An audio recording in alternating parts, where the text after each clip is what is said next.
தமிழகம் எங்கும் கிளைகள் கொண்ட Annamal institute of hotel management and hospital management படிப்பில் சேர்வதற்கான அட்மிஷன் நடைபெறுகிறது. தூத்துக்குடி ஸ்டெர்லைட் ஆலையை மீண்டும் திறக்க கோரி மாவட்ட ஆட்சியர் அலுவலகத்தை முற்றுகையிட்டு பல்வேறு அமைப்புகள், பொதுமக்கள் உள்ளிட்டோர் ஆர்ப்பாட்டம் செய்தனர். இதுகுறித்த கூடுதல் விவரங்களை நமது செய்தியாளர் இசக்கிராஜா வழங்கியதை கேட்கலாம். தூத்துக்குடியில் செயல்பட்டு வரும் தாமிர உருக்கு ஆலையான ஸ்டெர்லைட் ஆலையானது கடந்த 2018ஆம் ஆண்டு நடைபெற்ற போராட்டத்தில் தமிழக அரசால் சீல் வைத்து ஆலையானது நிறுத்தப்பட்டது. உற்பத்தி நிறுத்தப்பட்ட நிலையில் தொடர்ந்து அதில் ஏற்பட்ட மரணங்கள் குறித்து விசாரணை நடைபெற்று வந்தது. தனிநபர் ஆணை விசாரணை அமைக்கப்பட்டு விசாரணை நடந்தது. அதைத் தொடர்ந்து பொதுமக்கள் ஆலை வேண்டும் என்றும் வேண்டாம் என்றும் இரண்டு தரப்பாக தொடர்ந்து பல்வேறு போராட்டங்கள் முன்னெடுத்து வந்தாங்க. இந்த போராட்டத்தின் ஒரு பகுதியாக இன்று ஸ்டெர்லைட் ஆலை மீண்டும் திறக்கப்பட வேண்டும், வேலை வாய்ப்பு இழந்தவர்களுக்கு வேலை வாய்ப்பு வழங்க வேண்டும், பல்வேறு பொருளாதார நிலையை உயர்த்துவதற்கும் கல்வி உள்ளிட்ட பல வகைக்கு ஸ்டெர்லைட் ஆலை உதவி செய்து வந்ததாகவும் அந்த உதவியில் தங்களுக்கு மீண்டும் கிடைக்க வேண்டும், பெண்களுடைய சுய தொழில் வளர்ச்சிக்காக இருக்கட்டும், கல்விக்காக இருக்கட்டும், மருத்துவத்துக்காக இருக்கட்டும், இப்படி பல்வேறு வகையில் ஸ்டெர்லைட் ஆலை தங்களுக்கு உதவி செய்ததாகவும் அதை மீண்டும் திறக்கப்பட வேண்டும் என்றும் பொதுமக்கள் தொடர்ந்து கோரிக்கை விடுத்து வருகிறாங்க. அதைத் தொடர்ந்து ஸ்டெர்லைட் ஆலையை ஆய்வு செய்வதற்கும் ஸ்டெர்லைட் விரிவாக்க பணியை முறையாக ஆய்வு செய்து அதை அமல்படுத்த வேண்டும் என்ற உள்ளிட்ட பல்வேறு கோரிக்கைகள் தொடர்ந்து பொதுமக்கள் வலியுறுத்தி வராங்க. அதன் ஒரு பகுதியாக இன்று தூத்துக்குடி மாவட்ட ஆட்சியர் அலுவலகம் முன்பாக தூத்துக்குடியில் உள்ள தூத்துக்குடி மாவட்டத்திலிருந்து மாவட்டம் முழுவதும் அதாவது உதாரணமாக தேஸ்புரம், பண்டாரம்பட்டி, மீளவட்டான், சங்கரப்பேரி உள்ளிட்ட பல்வேறு பகுதியிலிருந்து பொதுமக்கள் திரண்டு மாவட்ட ஆட்சியர் ஆலையை திறப்பதற்கு விரைவாக நடவடிக்கை எடுக்க வேண்டும், வேலைவாய்ப்பை பெருக்க வேண்டும் உள்ளிட்ட கோரிக்கைகளை வலியுறுத்தி தற்பொழுது மாவட்ட ஆட்சியர் அலுவலகம் முன்பாக பொதுமக்கள் திரண்டிருக்கிறாங்க. அந்த காட்சியில் நாம் காட்சியில் தான் பார்த்து வருகிறோம். இன்று மாவட்ட ஆட்சியர் சந்தித்த பிறகு ஏற்கனவே தமிழக அரசுக்கு தொடர்ந்து பொதுமக்கள் பலமுறை சந்தித்து மனு அளித்து வந்திருக்கிறாங்க. அதன் ஒரு பகுதியாக இன்று அதை வலியுறுத்தி முதல்வருக்கும் மனு அளிக்கப்பட்டுள்ளது.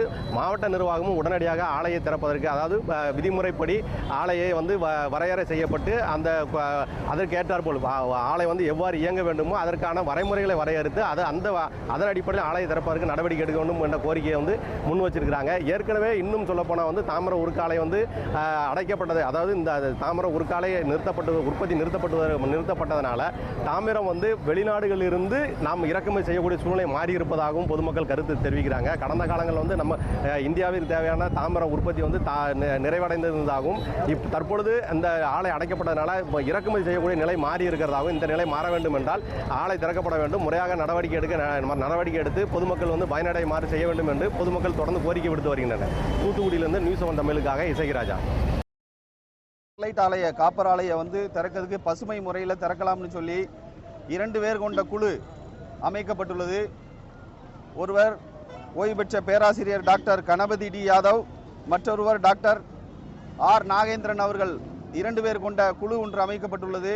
இதில் ஸ்டெர்லைட் ஆலையில் உள்ள சில பிரச்சனைகளை வரைமுறைப்படுத்தி திறக்கலாம் என்பது குறித்து அவர்கள் கருத்து தெரிவித்துள்ளனர். ஆகவே கிட்டத்தட்ட தூத்துக்குடியும் அதை சுற்றியுள்ள 40,000 குடும்பங்கள் இதனால் பாதிக்கப்பட்டுள்ளது. குடும்ப வாழ்வாதாரம் பாதிக்கப்பட்டுள்ளது. பொதுமக்களின் வாழ்வாதாரத்தை மேம்படுத்தவும், சுற்றியுள்ள அதை சார்ந்துள்ள தொழில்களை மேம்படுத்தவும் தமிழக அரசு இதை முழுமூச்சாக மேற்கொண்டு ஸ்டெர்லைட் ஆலையை திறந்து சுற்று வட்டாரத்தில் உள்ள தூத்துக்குடியை சுற்றியுள்ள அனைத்து மக்களின் வாழ்வாதாரத்தையும் பேணி பாதுகாத்திட வேண்டுகிறோம். 2018 என்னன்னு தெரியாம நிறைய பேர் இங்க பாதிக்கப்பட்டோம். இப்போ இந்த தொழில் சங்கம் மூடி இருக்கிறதுனால நிறைய பேர் பாதிக்கப்பட்டு தொழில் இல்லாம நிறைய கஷ்டப்பட்டுக்கிட்டு இருக்காங்க.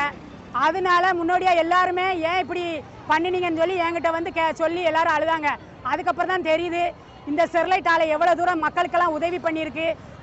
தொழில் லாரி சங்கத்துல இருந்து எல்லா தொழில் சங்கமும் இப்போ மூடி இருக்கிறதுனால தொழிலே இப்போ வளரலாம இருக்கு நம்ம தூத்துக்குடி.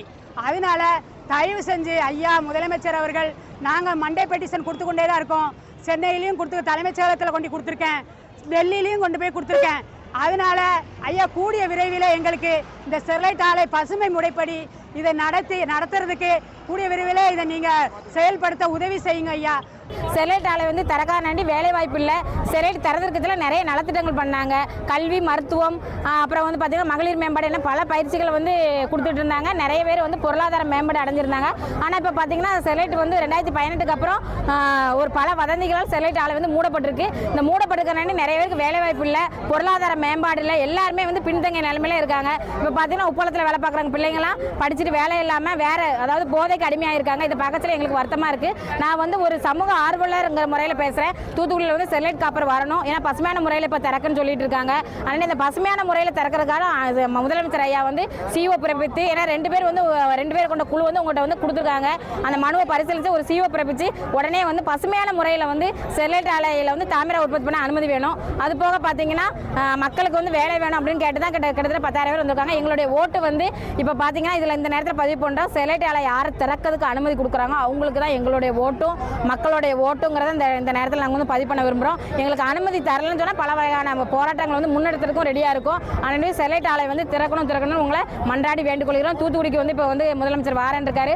வந்தாலும் எங்களுடைய கோரிக்கையை காது கொடுத்து கேட்கணும்னு உங்ககிட்ட இந்த நேரத்தில் நாங்கள் கேட்டுக்கொள்ளும். இன்னைக்கு பிறகு ஸ்டெர்லைட் இருந்து எங்களுக்கு சில நன்மைகள் செஞ்சுருக்காங்க. எங்களுக்கு கிராமத்துக்கு எங்களுக்கு கோயில் கட்டி கொடுத்துருக்காங்க.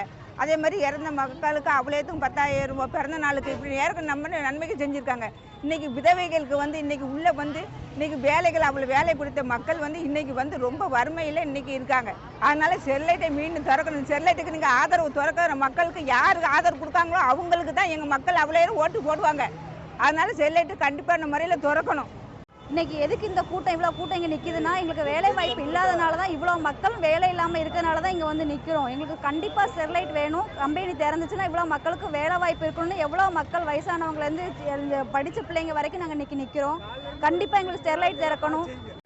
கம்பெனியாக மூடனால நேரடியாக ஒரு 30,000 பேரும் மறைமுகமாக ஒரு 4 லட்சம் பேர் பாதிக்கப்படுறாங்க.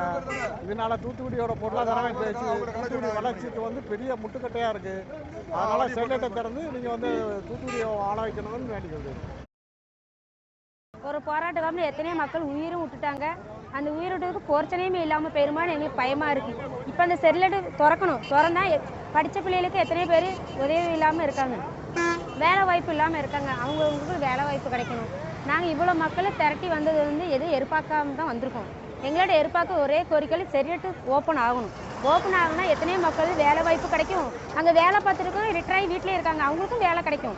எல்லாத்துக்கும் வேலைக்காக தான் வந்துருக்கு. அதே மாதிரி சொசைட்டியில் எவ்வளோ பணம் உதவி பண்ணுறாங்க. என்ன ஸ்டெர்லைட்டில் இருந்த தொகை வந்து நிறையா எவ்வளோ சேவை செஞ்சாங்க. எத்தனையோ ஸ்டெர்லைட்லேருந்து மழையோடு நாங்கள் இது கட்டியிருந்தோம். சுனாமியோட ஸ்டெர்லைட்லேருந்து எங்களுக்கு நிறைய உதவி செஞ்சாங்க. இது எங்களுக்கு தெரியாது ஆரம்பத்தில். போக தான் ஸ்டெர்லைட்லேருந்து என்னென்ன நல்லது நடந்துச்சு, என்னென்னலாம் எங்களுக்கு கிடச்சிச்சுன்னு அதுக்கப்புறம் தான் ஸ்டெர்லைட் இருந்துச்சு. நாங்கள் ரொம்ப வருத்தப்படுறோம். அதை ஒரு நாளாக நினைப்போம், ஸ்டெர்லைட் ஓப்பன் ஆகலாம் எவ்வளோ நல்லது நடக்குது. அப்போ ஸ்டெர்லைட் ஓப்பன் ஆகினா எத்தனையோ மக்கள் இருந்தால் இன்றைக்கெல்லாம் பெட்டிஷன் கொடுத்துருந்துருக்கோம். பெட்டிஷன் கொடுத்ததுக்கப்புறம் எங்களை போக சொன்னாங்க. நாங்கள் போகல. எங்களுக்கு ஒரு முடிவு சொல்லுங்கள். ஓப்பன் ஆகுமா எப்போ எங்களுக்கு ஆர்டர் கொடுத்தீங்கன்னு எங்களுக்கு சொல்லுங்கள். ஏதாவது பசங்க அப்போ தான் இவ்வளோ மக்களுக்கு ஒரு நம்பிக்கை வரும். இல்லைன்னா மூச்சு வாங்க கத்திட்டு கிடக்கம்ல. ஏதாவது ஒன்று சொல்கிறீங்களா? ஒன்றும் சொல்ல மாட்டேங்க. பெட்டிஷன் மட்டும் உள்ளே கொடுத்துவாச்சு. வேறு 100 பெட்டிஷனாலும் உள்ளே போயிருக்கோம். அதில் ஒரு பெட்டிஷன் நீங்கள் பதில் சொல்லுவீங்களா? அது போய் பார்த்துருக்கீங்களான்னு எங்களுக்கு தெரியாது. உடனே எங்களுக்கு பதில் சொல்லுங்கள். இவ்வளோ மக்களும் சொல்லுங்கள். திருப்பி இவ்வளோ சபையை நீங்கள் வர வச்சிடாதீங்க. நீங்கள் ஸ்டெர்லைட் ஓப்பன் ஆகலாம் இவ்வளோ கூட்டம் வராது. திருப்பி நீங்கள் பிரச்சனை பண்ணணுன்னு நினைச்சா இவ்வளோ மக்களை திருப்பி வருவோம். எங்களுக்கு ஒரு நல்லது செய்யுங்க சார். இவ்வளோ மக்களை வர வைக்காதீங்க. இவங்களாம் வேலை வெட்டி இல்லாமலாம் ஒன்றும் வரல. எல்லா கூலி வேலைக்கு போகிறோம்னா அன்றைக்கி ஒரு நாளைக்கு 300 ரூபா சம்பளத்தை கெடுத்து வராங்க. உங்களுக்கு என்ன பிரச்சனை இருக்குது? ஒரு பிரச்சனை கிடையாது. ஒரு 10 ரூபா எருப்பாக்கம் தான் வராங்க. இந்த குடிக்கிற தண்ணி கூட நான் 20 ரூபா கொடுத்தா நான் வாங்கிட்டு வந்து நான் குடிச்சிட்டு கிடக்கேன். பக்கத்துலேயே இருக்கேன். நான் நடந்து போகணும். ரோடு தாண்டி போனால் எவனா இடிச்சு போட்டான்னு தெரியாது. ரெண்டாவது ஸ்டெர்லைட் ஓப்பன் ஆகலாம் இவ்வளோ போராட்டம் பண்ணிட்டு இருக்கோம் சார். வணக்கம், என் பேர் ரமேஷ். நான் தூத்துக்குடி மாவட்ட லெவலில் மாற்றுத்திறனாளி சங்கமும் உதவும் கரங்கள் என்று ஒரு அமைப்பும் வைத்து நடத்தி கொண்டு இருக்கிறேன். சுமார் ஒரு 15 வருஷ காலமாக நான் நடத்திட்டு இருக்கிறேன். எங்கள் அமைப்பில் பார்த்தீங்க அப்படின்னா நிறைய உதவிகளை வந்து ஸ்டெர்லைட் ஆலை வந்து நிறையா நாங்கள் எதிர்பார்க்காத அளவுக்கு எங்களுக்கு வந்து நிறையா பண்ணி கொடுத்துருக்குறாங்க. அது மட்டும் இல்லை, எங்கள் அமைப்பில் இருந்து படித்து வெளியே வரக்கூடிய குழந்தைகளுக்கு எல்லாருக்கும் வேலை வழங்குறேன் அப்படின்னு சொல்லியிருந்தாங்க. ஆனால் இப்போ இந்த ஆலை மூடப்பட்டதுனால எங்களுக்கு அந்த வேலை வாய்ப்பு எதுவும் கிடைக்கல. எங்கள் குழந்தைங்க எல்லாம் ரொம்ப கஷ்டப்பட்டுட்டு இருக்காங்க. எங்கள் அமைப்பை சார்ந்தவங்க எல்லாருமே கஷ்டப்படுறாங்க. என் அமைப்பை சார்ந்த குழந்தைங்களோட தாய்மார்களும் இப்போ அப்பாமார்களும் தான் இங்கே வந்திருக்கிறது. நாங்கள் வந்து இந்த ஸ்டெர்லைட் ஆலை திறந்தால் எங்களுக்கு வந்து வேலை வாய்ப்பு கண்டிப்பாக உறுதியாக தாரன்னு சொல்லி 100% உறுதி அளித்து எங்களுக்கு சொன்னதுனால நாங்கள் வந்து கலெக்டர் ஐயாவை பார்த்து மனு கொடுக்க நாங்கள் வந்திருக்கிறோம். நாங்கள் தூத்துக்குடி மாவட்டத்திலேருந்து வந்திருக்கோம். என் பேர் ரவி. ஸ்டெர்லைட்டை திறக்குன்னு சொல்லி இவ்வளோ கோடி மக்கள் போராடிட்டு இருக்கோம். அன்றைக்கு முன்னோர்கள் வந்து நிலா காமிச்சு சோறு ஊட்டினாங்க. இன்னைக்கு உள்ளவங்க நிலாவிலே போய் சோறு சாப்பிட்டுட்டு இருக்காங்க. இந்த நவீன காலத்தில் வந்து தொழில் பேச்சு வேண்டாம் அப்படின்னா எவ்வளோ தொழிலாளிகள் எவ்வளோ மகளிர்கள் அவங்க வந்து பாடுபடுறாங்க, கஷ்டப்படுறாங்க. இந்த பொதுமக்களை பார்த்து நீங்கள் தெரிஞ்சுக்கிட வேண்டும். இதுதான் நாங்கள் வந்து மத்திய அரசுக்கும் மாநில அரசுக்கும் பணிவோட கேட்டுக்கிறோம். மீண்டும் மீண்டும் ஸ்டெர்லைட் திறக்கணும்னு சொல்லி உங்களை தாய்மையோடு கேட்டுக்கிறோம். இவ்வளோ கோடி மக்கள் வந்து நிற்கும். ஒரு ஆலயம், நவீன ஆலயத்தினா தான் எல்லாம் முன்னேற்றம் வருது. அப்படி இல்லைன்னா நம்ம எங்கேயுமே செல்ல முடியாது. இவ்வளோ நூற்றாண்டை கடந்துட்டோம். பழைய நம்ம விசிறியை வச்சு எடுத்து வீசிட்டு இருக்க முடியாது. ஸ்டெர்லைட் வந்து இப்போ அடைச்சதுனால நிறைய பேர் வேலை வாழ்வாதாரம் இல்லாமல் இருக்காங்க. ஸ்டெர்லைட்டை மறுபடியும் திறக்கணும். பசுமை தாமிரம் அமைச்சு மறுபடியும் துவைக்கிறதுக்கு 2 குழு நபர் வந்து சேர்ந்து அதை ஆராய்ச்சி பண்ணி அது வந்து பசுமையாக தாமிரம் பண்ணலாம் அப்படின்னு சொல்லியிருக்காங்க. ஸோ அதனால் ஸ்டெர்லைட்டை மறுபடியும் திறக்கணும் அப்படின்னு சொல்லிட்டு இவ்வளோ மக்கள் திரண்டு வந்திருக்காங்க. அதனால் நீங்கள் கண்டிப்பாக எல்லாருடைய வாழ்வாதாரத்தையும் ஏற்று ஸ்டெர்லைட்டை மீண்டும் திறக்கணும் அப்படின்னு சொல்லிட்டு நாங்கள் எல்லோரும் மனு கொடுக்க வந்திருக்கோம். படித்து முடிச்சுட்டு எல்லோரும் வெளியூருக்கு செஞ்சு வேலை பார்க்குற நிலவரம் இருக்குது. அதனால் இப்போ இங்கே நமக்கு கிடச்சிட்டுனா எல்லோரும் இங்கே வேலை பார்ப்பாங்க அப்படின்னு சொல்லி மனு கொடுக்க வந்திருக்கோம். தயவுசெய்து ஸ்டெர்லைட்டை ரீஓப்பன் பண்ணணும். ஸ்டெர்லைட் ஆலை ஒரு சதி கும்பலால் மூடப்பட்டது. மீண்டும் மக்களால் இந்த ஸ்டெர்லைட் ஆலை திறக்கணும் என்று இந்த மக்களை கூட்டியிருக்கோம். இது ஒரு தொடக்கம் தான். இன்னும் வந்து இன்னும் போராட்டங்கள் அதிகமாக கிட்டத்தட்ட இன்றைக்கி மட்டும் கிட்டத்தட்ட 7000 பேர் இன்னைக்கு போராட்டம். இன்னும் இந்த போராட்டம் மக்கள் இன்னும் வருவாங்க. மக்களால் அடைக்கப்பட்ட மக்களிடம் திறக்கும். வேலைவாய்ப்பு, கல்வி, நாட்டின் பொருளாதாரம் எல்லாமே வேணும்.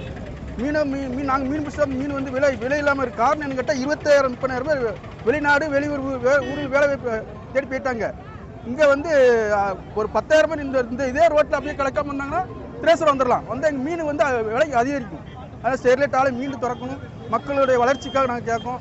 இந்த ஸ்டெர்லைட் ஆலைக்காக இன்றைக்கி நாங்கள் 7000 மக்கள் திரண்டு வந்திருக்கோம். இன்றைக்கி வந்து ஒரு விதை தான் விதைச்சிருக்கோம். இன்னும் நிறையா விதைச்சா நிறையா பேர் இன்னும் வருவாங்க. இன்னும் மக்களை எங்களால் திரட்ட முடியும். நாங்கள் வந்து அமைதியான முறையில் காவல்துறை அதிகாரிகளுக்கு கட்டுப்பட்டு நாங்கள் இன்றைக்கி வந்திருக்கோம். நிறையாவே எங்களுக்கு இது பண்ண வேண்டும். இந்த ஸ்டெர்லைட் மீண்டும் எங்களுக்கு திறக்க வேண்டும். நிறையா நலத்திட்டங்கள் எங்களுக்கு பண்ணிக்கிட்டு இருக்காங்க. இப்போ அதே கம்பெனி எங்களுக்கு வாக்குறுதி கொடுத்துருக்காங்க. இந்த ஸ்டெர்லைட் திறந்தால் உங்களுக்கு நாங்கள் அரைவாசி ரேட்டுக்கு 1000 ரூபாய்க்கு தான் 500 ரூபாய்க்கு நாங்கள் பெப்லர் பண்ணி தரோம். நாட்டுப்படகு, விசைப்படகு, தோணி எல்லாத்துக்கும் பண்ணி தரேன் இருக்காங்க. நிறையபடி மருத்துவம், கல்வி எல்லா உதவியும் எங்களுக்கு பண்ணிக்கிட்டு இருக்காங்க. இன்னும் பண்ணுவாங்க. இந்த ஸ்டெர்லைட் திறந்தால் ஒரு 50,000 தொழிலாளர்கள் உள்ளே வருவாங்க. மீன் விலை எங்களுக்கு அதிகரிக்கும். எங்கள் மீனவர்கள் வாழ்வாதாரம் இன்னும் பெருகும். We are struggling from Sterlite. We should open the Sterlite. Why means we are so much of helpful done by the Sterlite. From starting day to end, newborn baby also they will help, and some function home also they will helpful for us. And then flood time also they will help, and for dresses, for food facility, and everything also they will come and helpful us. Even our death home also they will come and full home and all they will come and helpful us. Please open the Sterlite, sir. And youngsters also they will help us. And for youngsters and all they gave the job. In flood time they helps us. Each and every hospital, the corona period also all the hospital they given the oxygen and facilities, and each and medicines also they can give from the Sterlite.